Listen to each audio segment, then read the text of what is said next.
Welcome to ENN On Air, our digital news show giving you the stories of today. I'm Alyssa Fraizer. And I'm Mason Willett. Thank you for joining us. Campus is seeing outbreaks in flu, mono, strep throat, and worsened allergies, according to Student Health Services. University Medical Director Dr. Jeanette Archinall says the rise in infections is not related to the new optional mask policies in classrooms, but rather the nationwide relaxation of safety precautions over the last few months after 2 years of caution. She says people are getting too comfortable too quickly. Everybody not on a college campus interpreted the relaxation of mask mandates as in we don't need to do anything at all. And that was always wrong. It's all the things that we did for COVID. The only difference is masks. But this is why it all spikes. It's because people went from everything to nothing.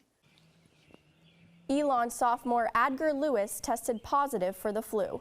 She said she went to Student Health Services after 4 of her roommates also tested positive. Lewis says she might not have thought much of her symptoms if she did not know the flu was going around.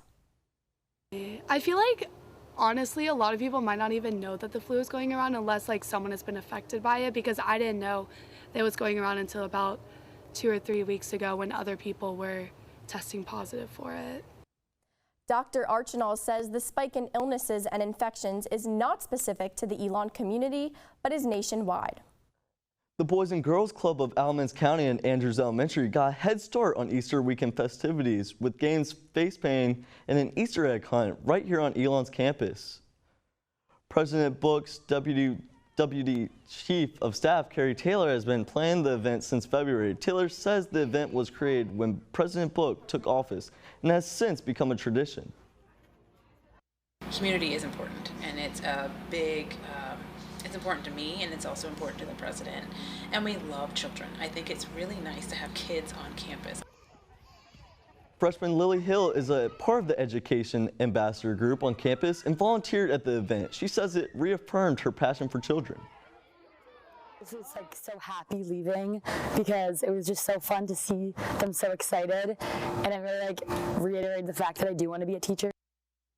This Easter event is expected to remain an Elon tradition.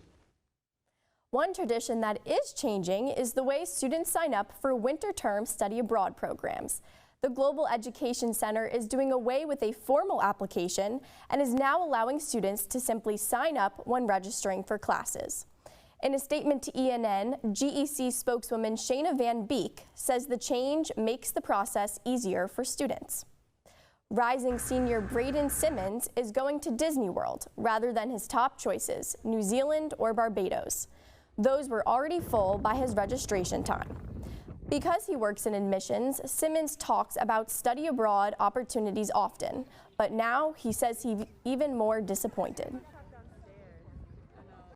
In good faith, I don't want to sit here and say every kid now has the opportunity to go and study abroad and it's so flexible and convenient for people, where we're now coming to a first served, first come basis, and these juniors, sophomores, and freshmen that we had built up this expectation that they could go on study abroad in J-term no longer can. So what, in good faith, why should I be able to advertise that to prospective students as a cornerstone to Elon? The GEC's response was that there are multiple programs for students to choose from if they wish to study abroad. With registration ongoing, it is currently unclear how many students did not receive their first choice compared to last year. The end of the academic year is a busy time for many, but it brings plenty of booking for student photographers. Our Naomi Washington spoke to 3 Elon seniors who are setting their shutter speed to capture the memories. Caps, gowns, and the class of 2022 tassels can be seen in front of the Alamance Fountain, a sign that graduation season has begun. Elon senior Willem Butler takes headshots of his fellow classmates in the music theater department throughout the year. When graduation photo season comes around in the spring, Butler says business picks up even more, a time for him to meet new faces on campus. I get to really know people and their experience at Elon. I think it's really nice, especially since they are seniors. They can tell me so many stories about their college experience, and hopefully when they look back in the photos, they can remember saying those stories and remembering those stories. Elon senior Georgia Sharborough is the owner of Little Blue Jay Photography, a business she started in high school. Sharborough says this graduation season, she's offering seniors photo shoots at 40% of the price of her normal rate. I wanted to offer my services at a discounted rate because I did not want any students, for any financial reason, to not be able to capture their senior memories. I don't think that that should have a price tag on it. Obviously, it does have some sort of price tag, but I don't think it should be something obnoxious. Elon senior Liam O'Connor has been taking grad photos for his friends since his freshman year.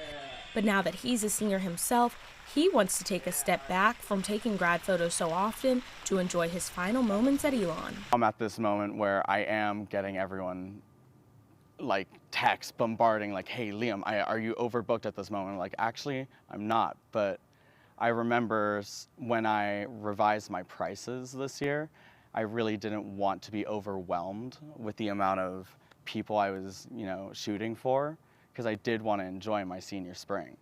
All three photographers say hot spots on campus for Elon seniors to take photos are at the Alamance building and around the fountain. Naomi Washington, Elon Local News. To learn more about these student photographers, pick up a copy of this week's Pendulum. That's all the news we have for you this evening. Thanks again for watching ENN On Air. For all the news you need to know when we're not on the air, visit our website, elonnewsnetwork.com. And follow us on social media at Elon News Network. Have a great night, Elon.